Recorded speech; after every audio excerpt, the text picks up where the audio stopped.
దేవునికి స్తోత్రం. నేటి దినాన మన అరుణోదయపు దేవుని వాక్యము యోహాను సువార్త 16వ అధ్యాయము 13వ వచనము.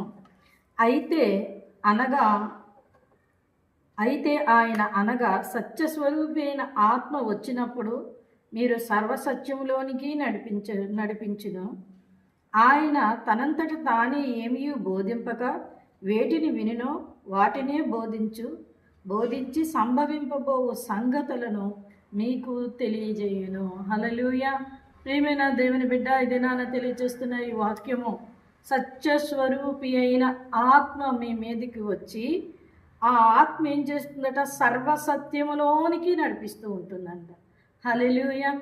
సర్వసత్యములోనికి మిమ్మల్ని నడిపించి ఏదైతే విన్నాడో వాటినే ఆత్మ బోధిస్తుంది. అంటే వాక్యంలో, జీవ గ్రంథమైన బైబిల్ గ్రంథంలో ఏవైతే వ్రాయబడి ఉన్నాయో దేవుని వాక్యము, ఆ వాక్యమే బోధిస్తూ జరగబో సంగతులన్నిటిని గూర్చి ఆయన మీకు వాటిని తెలియచేయును అంటున్నాడు.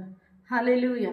మనం పరిశుద్ధాత్మ శక్తి చేత మనం నింపబడినప్పుడు, దేవుని ఆత్మ మనలోనికి వచ్చినప్పుడు, ఆ పరిశుద్ధాత్ముడు వాక్యములోంచి వాక్యాన్ని మనకి తెలియచేసి సంభవింపబో సంగతులు, అంటే రాబోయే కాలంలో ఏవైతే జరగబోతున్నాయో ఆ పరిశుద్ధాత్ముడు మనకి బోధిస్తూ ఉంటాడు. అందుకనే ఆ యొక్క రోమాపత్రిక 8వ అధ్యాయంలో ఏమని ఉంటుందంటే, ఆత్మ లేనివాడు నా వాడు కాదు అని అంటుంది. కనుక నువ్వు పరిశుద్ధాత్మను పొందుకోవడానికి వేగిలిపడు. నీలో పరిశుద్ధాత్ముడు లేడేమో, ఆ పరిశుద్ధాత్ముడు నేను సర్వసత్యంలోనికి నడిపించలేదేమో. పరిశుద్ధాత్మను పొందుకోవటానికి నేటి దినాన క్రైస్తవ్యం కలుషితం అయిపోయి పరిశుద్ధాత్మల గురించిన అవగాహన లేకున్నా చాలామంది పాడైపోతూ ఉన్నారు. కానీ నీవు అలా చేయొద్దు. దేవుడు నీతో మాట్లాడుతూ ఉన్నాడు.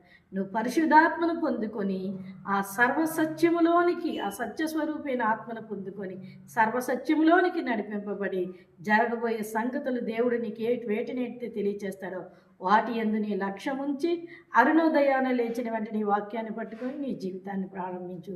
దేవుడు త్వరలోనే నిన్ను సత్యస్వరూపి ఆత్మ చేత నింపబోతున్నారు. ఆమేన్.